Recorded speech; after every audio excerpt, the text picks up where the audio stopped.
WCBI News at 6 starts now.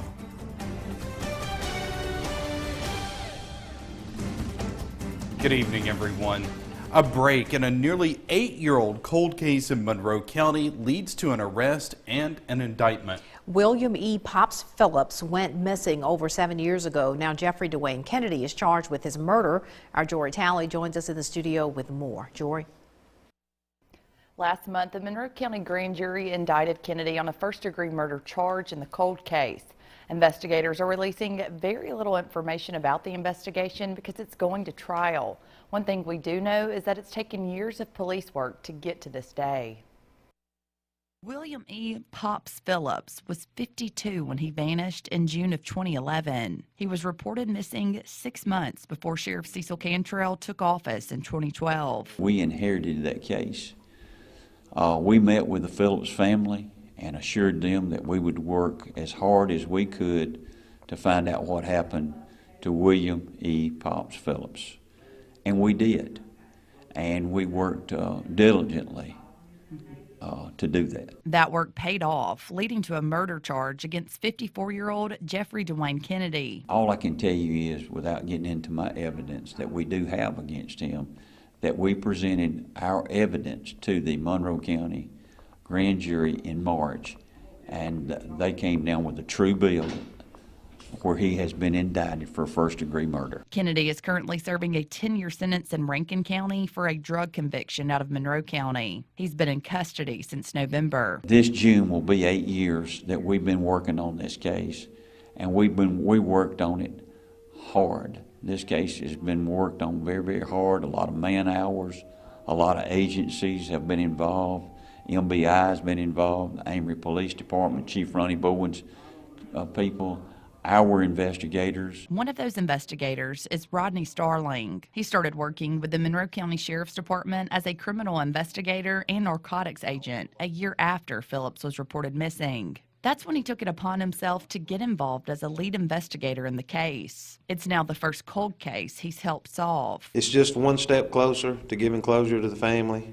It's not a conviction. It's just an indictment right now. Hopefully down the road we'll get a conviction. To ensure that conviction, investigators are keeping a tight lid on information from the investigation. It took a long time to put it all together because when you get a cold case, it's just hard to put everything together, but we finally did.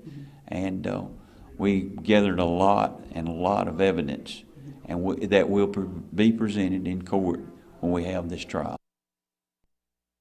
The sheriff says the investigation is still active with possibly more arrests to come.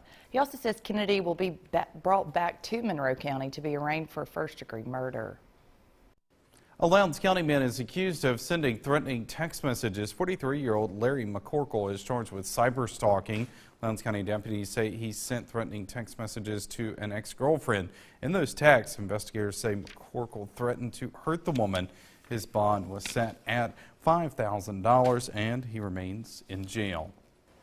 The Calhoun County Sheriff's Department is using the latest technology to fight crime and to get information to the public. Our Allie Martin has more on how they're trying to stay connected. When someone breaks the law, Calhoun County Sheriff Greg Paulin relies on the public's help to solve the case. The majority of crimes that are solved is with the public's help. The Sheriff's Department now has an app for smartphones, making it even easier for people to post tips. You can submit a tip anonymously if you choose to. You can attach pictures to that tip. As a matter of fact, we got one this morning, our first official tip from the app. That app also helps get information to residents through push notifications. Sheriff Paulin sent an alert about a bridge on County Road 464 that had been closed. You can go in and see the inmates, who's here, when they're released, that type of stuff. Probably the most popular feature, or the feature that I've had the most feedback on so far, is the Where Am I? You click the Where Am I and it tells you exactly where you are. It gives you your latitude and longitude, your exact location. The free app has had more than 1,000 downloads since its release last week. In Calhoun County, Allie Martin, WCBI News. The app was developed by a company called thesherifapp.com, and no taxpayer money was used. There's now a new chief financial officer in the city of Columbus. During last night's city council meeting, board members voted to hire Delia Vaughn to fill the position. Vaughn comes from Tunica, where she served as a health service controller. She will replace Milton Rawl, who stepped down from the position just over a month ago. Vaughn's start date is contingent upon her passing a health screening. Time now for a first look at our forecast on this Wednesday. We'll turn things over to Chief Meteorologist Keith Gibson. Keith? Well, Andrea, a lot of sunshine today, some cirrus clouds coming on in, a live view with our Alpha Insurance camera network. And if you look closely, just above the W there in our little logo, that's a little bit of a sundog there at Durham's Pharmacy in Vernon. You can see temperatures right now around 70 degrees, a great day this evening as we head off past sunset into the 60s and then down into the 50s by 11 o'clock. Dry this evening, get out there, make the most of it. A chance for rain and storms by sunrise, but right now we are all dry here. Our system that's coming our way is developing out there across the high plains, so that's coming our way. Rain chances tomorrow and some unsettled weather for the weekend. All of this in more detail in just a few minutes. It has been a hard road for residents in Columbus after an EF3 tornado tore through the city back in February. The damage has been assessed and a federal declaration is still pending. But what happens during that process? Our Riley Livingston takes a look with one of the professionals who sees it every day. When taking a look at the damage left behind from the Columbus tornado, many homes and businesses appear to be destroyed. But EMA Director Cindy Lawrence says FEMA might see it a different way. They walk down the street and say this is a total loss to you. But when FEMA comes in, they look at the total loss, a destroyed house, a little bit different from the way we look at a destroyed house. We see a roof that's completely gone. We say that house is destroyed. FEMA may come in and say, no, that house is not destroyed, the house is major damage. The three categories FEMA looks at are major and minor damage and destroyed. One of the buildings that may look destroyed is Hunt Intermediate School, but that isn't the case. That was considered maybe major damage because it's not all the school, it's just a portion of the building.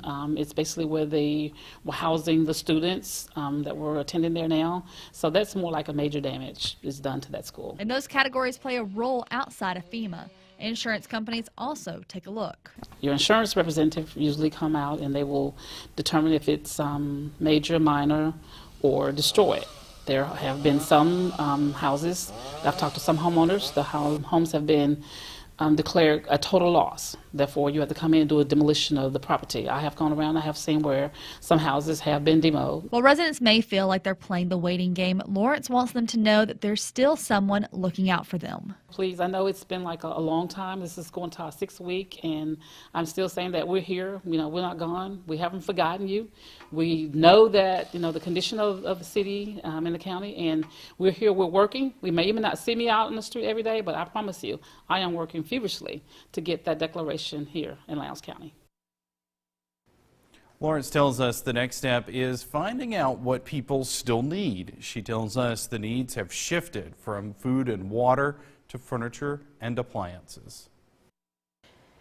Well, flooding continues to be a problem in the Mississippi Delta. Senator Cindy Hyde-Smith met with the Environmental Protection Agency, which may now reconsider its 2008 decision that halted a project to manage flood control in the area. Today, Governor Phil Bryant took a tour of the flooding in the region of the state. Senator Hyde-Smith told EPA members during a subcommittee meeting today that about 800 square miles is underwater. That's more than 510,000 acres of agricultural land damaged by rain.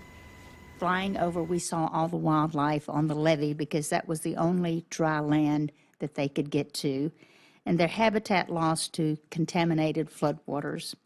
We can all agree that decisions made in 2008 have not only failed to meet the intent with respect to the environment, wildlife, and habitat, but also placed a tremendous burden on the lives and properties of thousands of Mississippi. And the governor has declared a state of emergency. An event in Tupelo is celebrating those who work to bring people together. We find out who made the list when we come back. Welcome back. Mississippians who have helped make strides in cultural diversity and engagement and racial reconciliation, will be honored at an award ceremony this month. The 17th annual Mississippi Trailblazers will honor 6 residents at its banquet. Among this year's honorees are Colonel Chris Gillard, Chief of the Mississippi Highway Patrol, Elois Mayfield with the Mayfield Law Firm, and Dr. Donald Cole, Assistant Provost at the University of Mississippi. Organizers say it's important to honor those who work to bring people together. This is our way of bringing various segments of the community together, black and white, Republican, Democrat, just all different segments of the community, so that we can celebrate our differences and celebrate our diversity. We probably have some differences and we disagree on a lot of issues, but this is our way of coming together and saying that a lot of those things don't matter if we can just agree to disagree. The Mississippi Trailblazers Awards Banquet is April 27th at the Bancorp South Conference Center. Mississippi University for Women supporters receive an update from their neighbors at the Columbus Air Force Base. Colonel William Denham, Vice Commander of the 14th Flying Training Wing, was the guest speaker at today's Town and Tower and Tarmac Luncheon. Colonel Denham spoke about training and how the Air Force Base is connecting with the community. Town and Tower brings residents and MUW together to help support the university. We have some rain and storms in the forecast for your Thursday, and you can see it right here around 50 at 7 a.m. Back into the 60s, so a little bit cooler tomorrow with the chance of rain and storms. Your full forecast is next. Stay tuned. Your WCBI First Alert AccuWeather forecast with Chief Meteorologist Keith Gibson.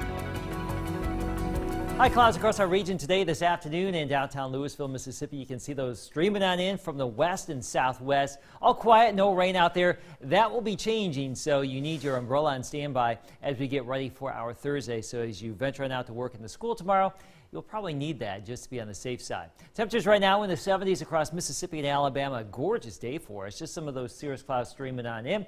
We do have areas of storms out here across the Texas Panhandle. There's Amarillo. And to the northeast of there, we have some big time storms. A severe thunderstorm watch, a couple of severe thunderstorm warnings right now. Some large hail, a big threat with some of those storms right now. Now, as we get into Thursday around here, we do expect to see some showers and storms. We don't really expect widespread severe weather or anything. However, we may see a few gusty storms and also a few storms that could produce a little bit of hail and some heavier downpours in addition to some thunder and lightning. We are in this green right here. This is just category 1 of 5 as far as the severe weather threat categories, and that is just basically telling you that there's a chance for storms, but nothing too widespread is foreseen at this point. Let me show you that with Futurecast right now. We have those clouds coming on in. They'll thicken and lower as we go through the night, so when you wake up tomorrow morning, yes, there may be a little bit of rain, especially across the western half of the area, and we'll have some scattered showers and storms possible all day long into the late afternoon and evening. If we see a little line of showers and storms start to form, that could produce a little bit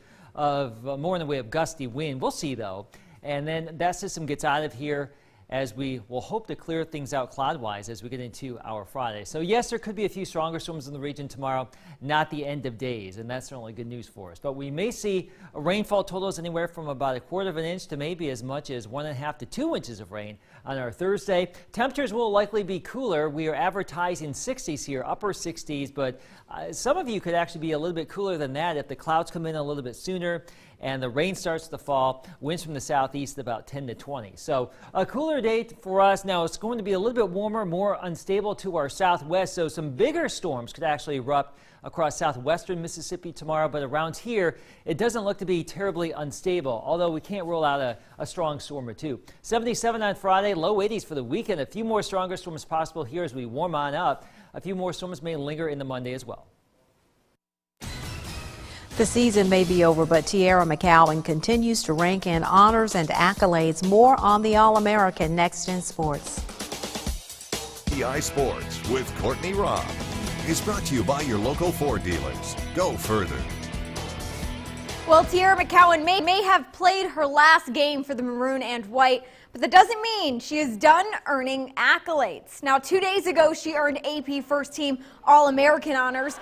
Yesterday, she earned what is her third All-American honor from the U.S. Basketball Writers Association. And the accolades keep on coming in for the third day straight, as she's been named as the WBCA Defensive Player of the Year. McCowan is currently projected as a first-round draft pick in the WNBA draft. That draft is going to be held on April 10th. Spring typically brings a few things: more sunlight, lots of pollen and allergies, and also a little taste of football season. Ole Miss will be having its annual Grove Bowl this weekend on April 6th at 3 p.m. It allows the Rebels to showcase the skills they've learned during spring drills. It's going to be offense versus the defense. You have to do that. We're not deep enough right now to just throw guys out there and have a game, but they'll play offense versus defense, so it's easy to follow, where the offense has to try to catch the defense. There's a certain amount of points we're going to put on the board, and the offense is trying to go catch them. The defense can get points with turnovers, but it'll be that. But that way we can sub guys in, keep guys fresh, and get a bunch of guys a bunch of reps. Next year, Starkville Academy will be seeing a new face hitting the hardwood. First reported by Robbie Folk of the Starkville Daily News, after 5 seasons of coaching basketball at Starkville Academy, Bruce Alsup has resigned from the position. Alsup is reported to be stepping away from the coaching position to pursue other opportunities outside of coaching. A replacement for him has yet to be announced. Well, over in Ackerman, the coaching landscape is changing as well. WCBI confirms that Choctaw County's head coach Ben Ashley resigned as the program's head coach earlier today. Ashley has spent the past 2 seasons coaching the Chargers. He has a combined record of 18-7 during those collective seasons. Ashley's reasons for resigning are currently unknown, and a replacement for him has also yet to be announced.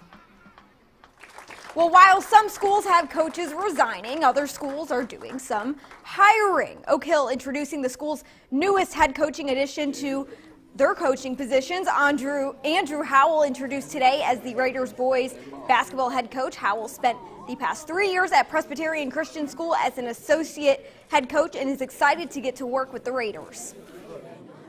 I just want to come in and bring excitement and energy and passion to the basketball program and get them excited about playing basketball. So yeah, I think that there's a chance to have some immediate success with a lot of hard work. And then also, there's also a plan that we're going to put in place to make sure that stays long term. Well, normally here at WCBI Sports, both myself and sports director Tom Eppel are the ones doing the interviewing, but today we were the ones being interviewed by a budding sports reporter herself. Both of us were honored to meet Mary Audrey. She is a wonderful 4th grade student at Henderson Ward Stewart Elementary School, and she wanted to learn more about sports reporting as a career. Honestly, not much to teach her. She actually taught me a few things. I didn't know that the Greeks invented sports reporting, but she's already getting reps in and doing a fantastic job with her school's newscast and in softball. The rest of the class was also amazing, full of kids with some bright futures ahead of them. We loved meeting all of you in Miss Hawkins' class earlier today. That's it for sports. The last look at your forecast is coming up next. Stick with us. Some showers and storms tomorrow, so just have an umbrella on standby. We'll dry things out Friday. I forgot to mention Tales from the Crypt tonight and Friday night. That's right. Here in Columbus. Great weather for it. So we've really timed things out well for the pilgrimage going on. The organizers at Visit Columbus, thank you. This year actually timed out well. Some storms return by the weekend as well. All right. All right. I know you'll be here keeping an eye on those Of tomorrow. course. All right. As always. Thanks, Keith. Thank you so much for joining us, everyone. Have a great time.